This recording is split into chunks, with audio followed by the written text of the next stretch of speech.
Hello and welcome. We are live from New Delhi. You're watching DD India Live, India's voice to the world. I'm Abhishek Mahajan. Coming up in the next 30 minutes. Prime Minister Narendra Modi to shortly participate in the third edition of Kautilya Economic Conclave in New Delhi. India's Defence Minister Rajnath Singh says government is committed to make defence industry export-oriented with India as a global manufacturing hub. Israeli military says it eliminated head of Hezbollah communication networks by a precise intelligence-based strike in Beirut.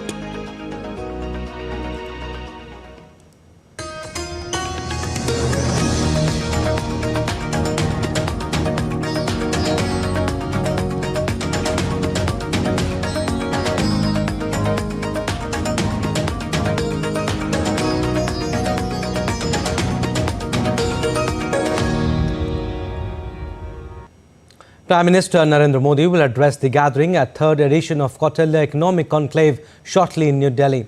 Conclave brings together close to 150 national and international academicians and policymakers to discuss some of the most important issues confronting the Indian economy and economies of the global south. The conclave will showcase India's increasing role as a bridge maker of countries in the global south. The Kautilya Economic Conclave is being held with the theme The Indian Era. And Principal Secretary to Prime Minister of India, P.K. Mishra, attended the Kautilya Economic Conclave in New Delhi on Friday. This is the third edition of the Kautilya Economic Conclave, where he was chairing, in fact, a panel of eminent economists from across the world. While speaking at the event, he said that India has been on the path of economic reforms and that for the last one decade, India's growth story has been immense.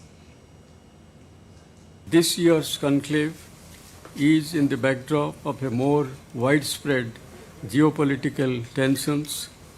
India fortunately has a government securing an electoral mandate for the third consecutive term and a clear vision for the future. The theme of this session is significant in the context of the Amrit Kal. India is working on Prime Minister Narendra Modi's vision for a Viksit Bharat or a developed nation by 2047. In this context, the theme, raising the effectiveness of government, priorities for domestic economic reform in India, is very relevant during this Amrit Kal. During the last 10 years, government has taken wide-ranging structural and governance reform that have significantly strengthened the economy's foundations and enhanced overall efficiency. The focus has been on reform to enhance growth and capacity of the economy, more focus on economic and social infrastructure, partnering with private sector for development, leveraging digital connectivity and technology. And the third edition of the Kautilya Economic Conclave is being held in India's national capital, New Delhi. Delivering the inaugural address on Friday, Finance Minister Nirmala Sitharaman highlighted the factors that have led to India's growth story in the last decade. The minister also noted that the government aims to reduce the fiscal deficit from 5.6% in financial year 2024 to 4.9% in financial year 2025. Our government continues to uphold its commitment to reducing the fiscal deficit. Aided by buoyant revenue generation, restrained revenue expenditure growth, and healthy economic activity, the fiscal deficit is estimated to decline further from 5.6% of GDP in FY24, I'm basing on provisional actuals, to 4.9% in FY25. The commitment to fiscal discipline will not only help keep bond yields in check, but will translate to lower economy-wide borrowing costs. India's Minister of Commerce and Industry Piyush Goyal on Friday announced the signing of MOU to expand and diversify critical mineral supply chains between India and the United States. This development was the highlight of the 6th India-US Commercial Dialogue, which the minister co-chaired with US Secretary of Commerce Gina Raimondo in Washington, D.C. During the dialogue, both leaders reaffirmed their commitment to driving outcome-oriented actions to ensure steady progress on key priorities throughout the year. In a press conference, Minister said that in today's time, India-US relations are transcending politics. The Honorable Prime Minister was here, the Honorable Defence Minister, Foreign Minister, and I have already been here. And next week, the Honorable Finance Minister will be here. Only to share with you that the US-India relationship is today transcending politics. We have worked with 3 administrations. Mr. Modi's tenure, we had Obama administration, Trump administration and Biden administration. And Minister Piyush Goyal delivered the keynote at the CSIS Centre for Strategic and International Studies event on India's evolving manufacturing landscape in Washington, D.C. The minister discussed how historic reforms, diversification and localized supply chains are transforming India into a global manufacturing powerhouse. He also highlighted the Make in India initiative's role in positioning the country as a key beneficiary of shifting global supply chains, presenting great opportunities for investors. When we talk of working amongst trusted partners, India figures high on the list of most parts of the world.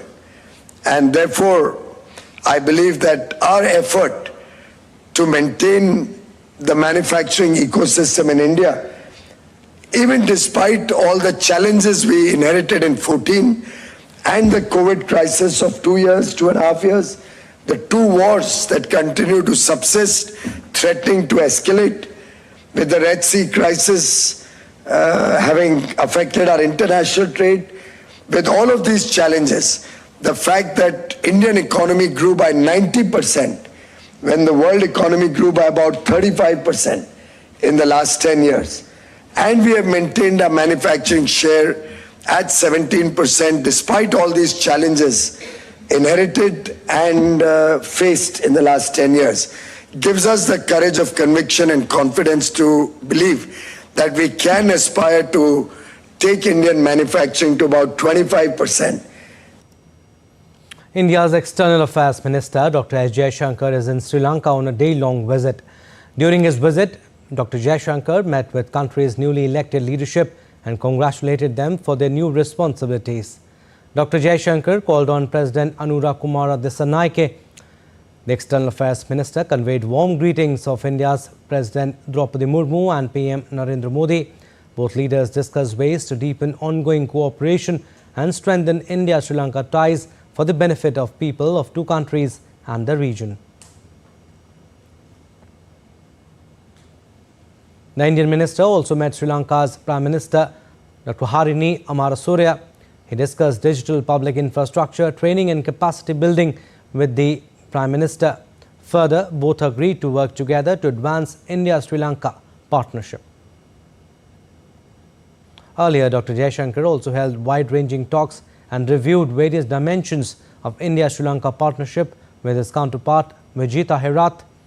India's External Affairs Minister assured him of India's continued support to Sri Lanka's economic rebuilding. Dr. Jaishankar also interacted with Sri Lanka's leader of opposition Sajith Premadasa and appreciated his continued support for India-Sri Lanka relationship.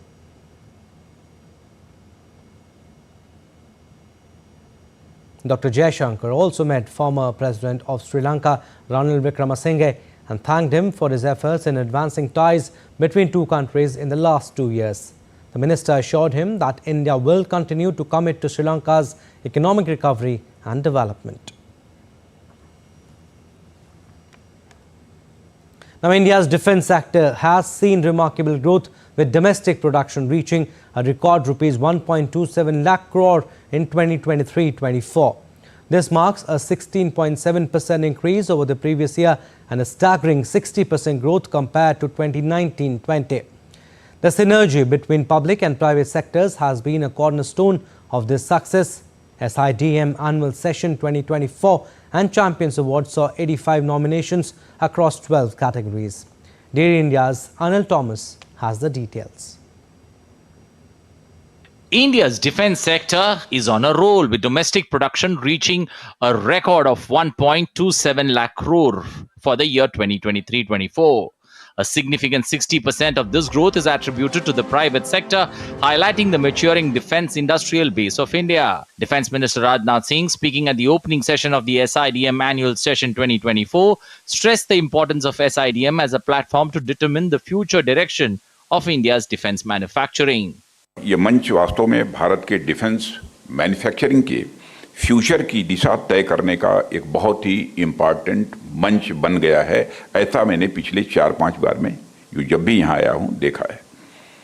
और इस बार के annual function की आप सबने जो theme रखी है, empowering Indian defence industry, catalysing exports and indigenous innovation, यह थीम आपके विजन को दिखाती है और आपके विजन के साथ साथ ये डिफेंस सेक्टर में आत्मनिर्भरता की ओर भारत सरकार के संकल्प को भी यह दर्शाती है।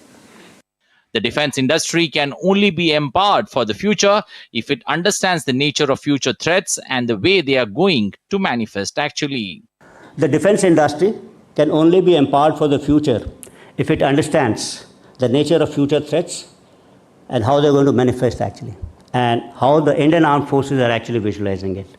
To some extent, Baba Kalyani did make a mention of AI, machine learning and new technologies which are going to revolutionize warfare in the future. So the industry has to understand as to how Indian armed forces are seeing how this warfare is going to unfold and how they are going to fight. To boost defense manufacturing, 7 domains have been recognized for establishing testing facilities in the defense industrial corridor in India. Easing of licensing procedure has also provided companies with better opportunity to get finance from institutions. In last 7-8 years, there is almost 200% increase in the number of defense licenses issued by the government to various industries. FDI policy has also been liberalized. Friends, promotion of innovation technology development is also a priority area where government is making a special effort. The annual summit also saw an MOU signed between AICTE and SIDM. Private defense companies were recognized for their stupendous achievement across 12 categories. Anil Thomas, DD India, New Delhi. And conveying India's disappointment over the visit to Pakistan of Islamic preacher Zakir Naik, the Ministry of External Affairs has described the visit as condemnable. He added that, however, it was not surprising that an Indian fugitive has received a high-level welcome in Pakistan. Zakir Naik, yes, we have seen reports that he is being fitted in Pakistan. He has been warmly welcomed there. It is not surprising for us that an Indian fugitive, a fugitive from Indian law, justice, has received a high-level welcome in Pakistan. It is something which is disappointing, let me say, condemnable, but at the same time, as I said, it's not surprising. Now, as to what passport he went there, I am not very clear. What papers he went there, we are not very clear. And speaking on the condition of minorities in Bangladesh, the Ministry of External Affairs spokesperson said India expects Bangladesh government to provide security to the minorities in the country. जो वहाँ पर अल्पसंख्यक के लोग हैं, जो minority वर्ग के लोग हैं, उनकी सुरक्षा होनी चाहिए और हम चाहते हैं, ये हमारा एक्सपेक्टेशन है कि वहाँ की सरकार हमारे जो माइनॉरिटीज़ वर्ग के लोग हैं, जो अल्पसंख्यक हैं, उसको सुरक्षा प्रदान करेंगे और जो भी उनकी ज़रूरतें हैं उनको पूरा करेंगे. All right, still to come on this edition of DD India Live. Lebanon receives a shipment of medical supplies by WHO and UNHCR. And efforts underway in southern Taiwan to clear up damage caused by Typhoon Krathon.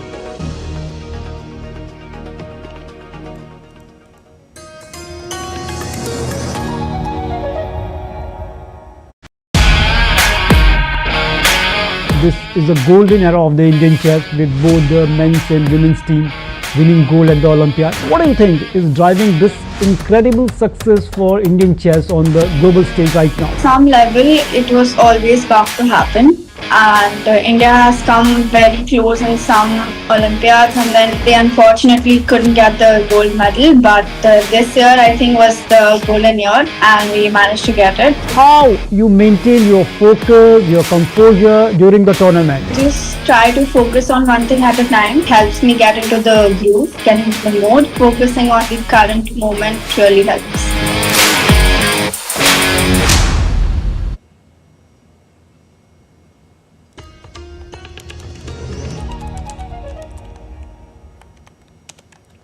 Welcome back. You're watching DD India Live. I'm Abhishek Mahajan. Some more stories. India's Ministry of External Affairs said it is ready to help in evacuation of Indian nationals stuck in the conflict zone in West Asia. Addressing the media, spokesperson of External Affairs Ministry, Randeep Jaiswal, said that there are flights operating from the West Asian region for any Indian who wants to come back from those countries. From Iran and from Israel and other countries, there are flights which are running. So as of now, people who want to leave the country, they have that option. I understand that some people had reached out, their families had reached out to our embassy. They, of course, because the flights are running, they have the option of leaving. Now, Beirut rocked with fresh explosions late Thursday after Israel conducted multiple strikes on Hezbollah's South Beirut stronghold. Loud blasts have been reported near Beirut's international airport, which borders the suburb of Dahiyeh. Hezbollah's stronghold in the city and a continuing target for Israeli airstrikes. A source close to Hezbollah said Israel had conducted 11 consecutive strikes on the group's South Beirut stronghold late Thursday. Israel claimed to hit Hezbollah's intelligence headquarters in the city as troops battled terror group's armed men near the border. Earlier, the Israeli military called on civilians near two buildings in southern Beirut to move away ahead of an air raid.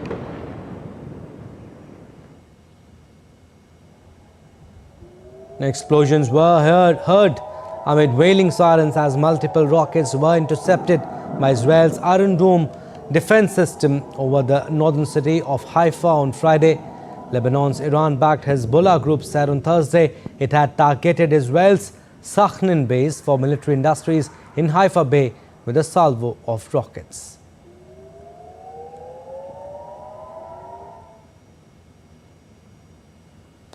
Planes were taking off and landing at Beirut Rafik Hariri International Airport on Friday amidst Israeli strikes.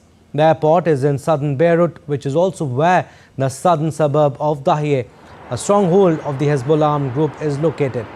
The area came under renewed Israeli strikes near midnight on Thursday after Israel ordered people to evacuate.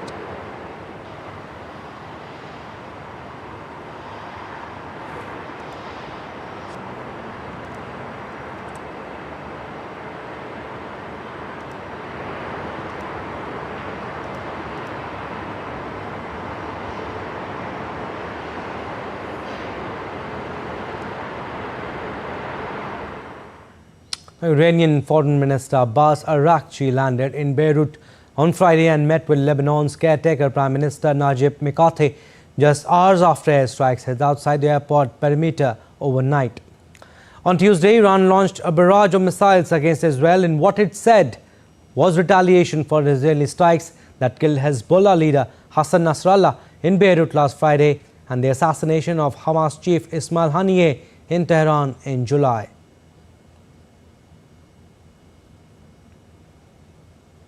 Now, Lebanon has received a shipment of medical supplies on Friday amid a heightened escalating conflict.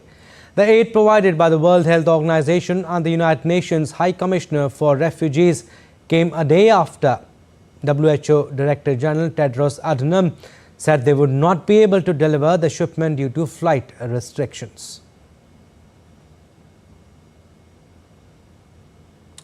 Shifting focus, Taiwan is dealing with the aftermath of Typhoon Krathon that made landfall on the island on Thursday.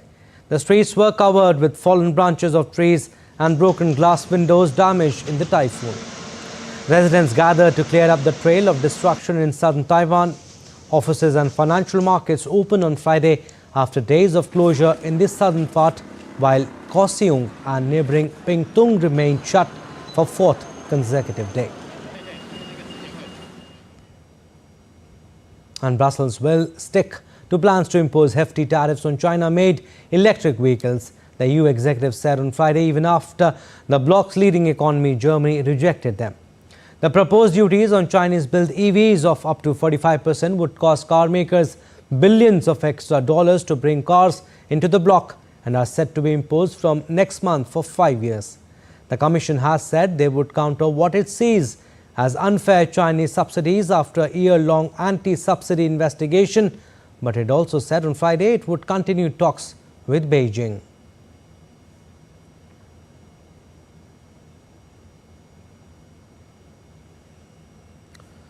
And they are often admired and sometimes despised. The world's richest people, they are also definitely constantly watched and ranked.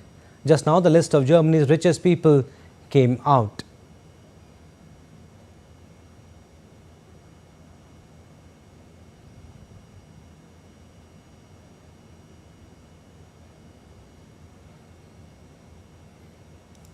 And Lars Holter is with Deutsche Welle. He joins me from Germany. Lars, who's on the list and what does it tell us about money in Germany?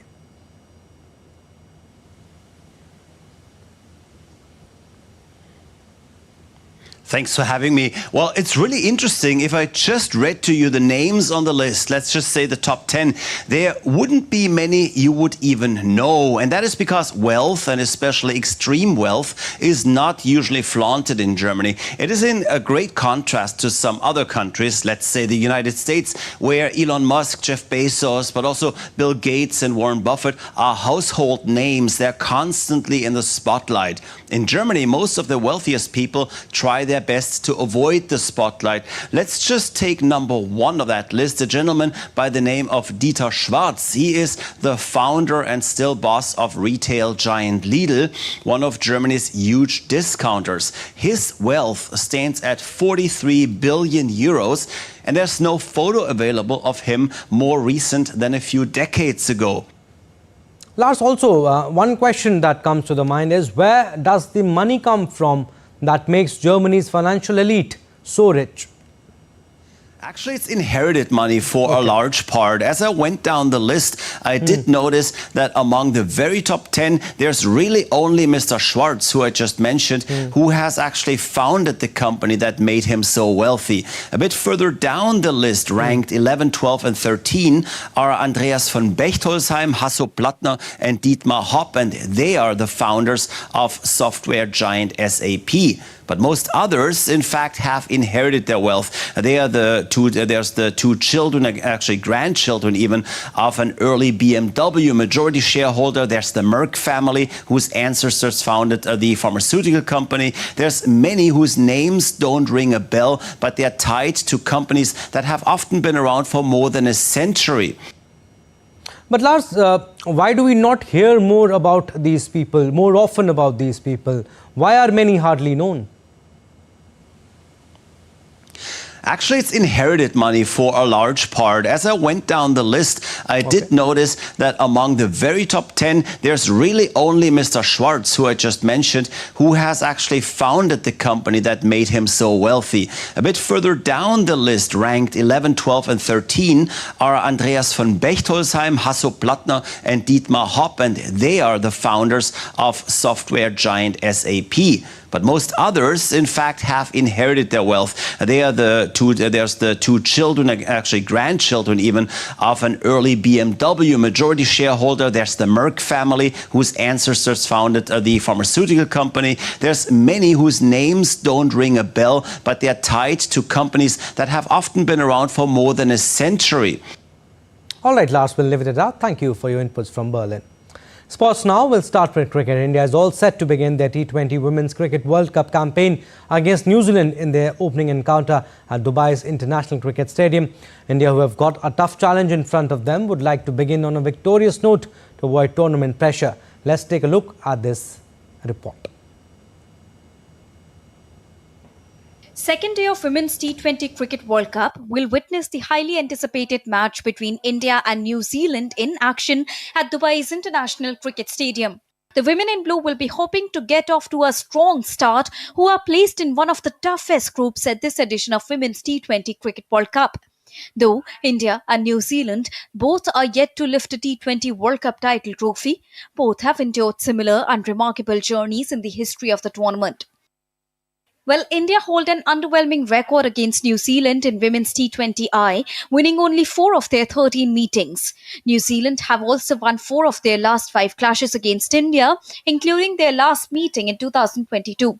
But for New Zealand, after their disappointing group stage exit in 2023 edition in South Africa, their goal will be to clear that hurdle this time around and will be focused on taking it one game at a time.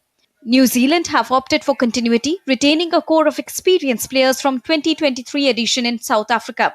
As for India, after a smooth run during the March of the Asia Cup in July, they faced a reality check in the finals where Sri Lanka defeated them. The pitch at the Dubai International Cricket Stadium will provide an equal amount of assistance for both bowlers and the batters. The surface at the venue has historically been slower and will be no different on Friday. Placed in the group of death, both the teams would like to begin their campaign with a victory to avoid pressure in upcoming matches at the tournament. Sports Desk, DD India. And India's Union Cabinet has approved the recognition of 5 more languages as classical. Marathi, Pali, Prakrit, Assamese and Bengali join the ranks of 6 others that are already recognized as classical.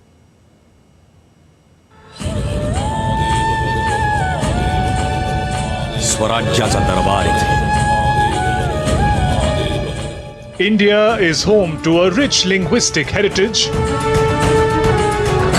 with several ancient languages that have evolved over thousands of years. To honor and protect this cultural legacy, Government of India has granted classical language status to Marathi, Pali, Prakrit, Assamese and Bengali. These languages are now part of the nation's protected linguistic treasures. बहुत बड़ा फैसला लिया गया है 5 languages को classical languages के लिए approve किया गया है 5 लैंग्वेजेस मराठी पाली प्राकृत असमीज और बंगाली इन 5 लैंग्वेजेस को क्लासिकल लैंग्वेजेस का दर्जा दिया गया है और क्लासिकल लैंग्वेज बनना माने बहुत बड़ी गौरव की बात है 1500 से 2000 साल तक का उस लैंग्वेज में लिटरेचर है उन सब नॉलेज टेक्स्ट को प्रोज टेक्स्ट को कई जगह पोएम्स है कई जगह एपिग्राफिकल इंस्क्रिप्शनल एविडेंस है इन सब को ध्यान में रखते हुए ये फैसला लिया गया है Prime Minister Narendra Modi applauded the Cabinet's decision, emphasizing that recognizing these 5 languages as classical will inspire more people to learn and explore their rich histories. Looking back in 2004, Government of India introduced a new category for languages known as classical languages. The criteria were revised in 2005 and again in 2024. The key criteria for classical language status includes documented antiquity of text or history spanning over 1500 to 2000 years, a body of ancient texts considered a heritage by generations of speakers, the presence of significant prose, poetry, inscriptions, and epigraphical evidence. The classical language may be distinct from or discontinuous with its modern form or derivatives.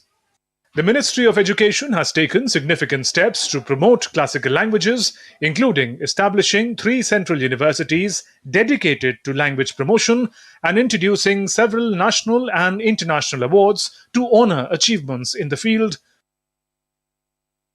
Before the cabinet decision, India recognized 6 classical languages: Tamil, Telugu, Malayalam, Kannada, Sanskrit and Odia. Tamil was the first to receive the status in 2004, followed by Sanskrit in 2005.